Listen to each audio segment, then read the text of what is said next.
Shalom Bapak Ibu, shalom semuanya. Judul renungan kita adalah air hidup Roh Kudus.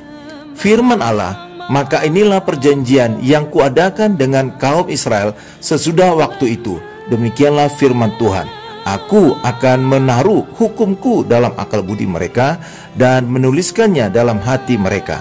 Maka aku akan menjadi Allah mereka dan mereka akan menjadi umatku.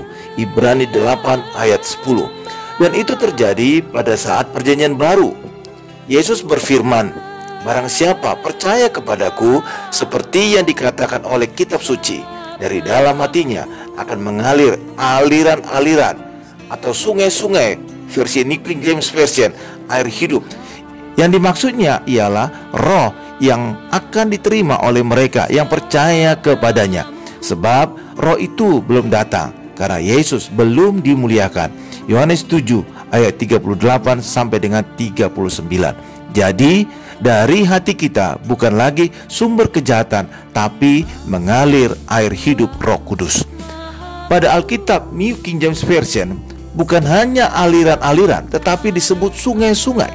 Sehingga Roh Kudus yang ada di dalam hidup kita berlimpah-limpah. Dan Roh Kudus mendatangkan kuasa, sehingga kuasa dan mukjizat terjadi berlimpah di dalam hidup kita. Pada saat Tuhan Yesus mengucapkan ayat ini, Roh Kudus belum datang karena Tuhan Yesus belum dimuliakan, belum naik ke surga. Itu juga berarti Roh Kudus hanya mengalir jika Yesus dimuliakan atau orang hidup di dalam anugerah Tuhan Yesus. Jika orang Kristen hidup di bawah hukum Taurat, Roh Kudus tidak mengalir.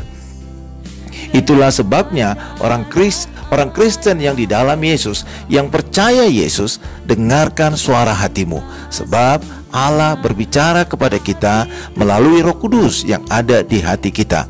Mungkin Anda bertanya, pendeta, bagaimana membedakan apakah ini keinginan daging ataukah keinginan Tuhan?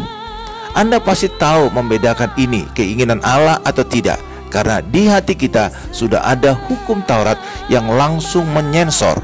Ketika sesuai dengan firman, pasti ada damai sejahtera di hati, karena tidak ada pertentangan, matching sesuai dengan hukum Taurat di hati kita. Tapi jika berbeda, seperti ada perang di hati kita. Air hidup Roh Kudus. Amin Bapak Ibu. Tuhan Yesus memberkati.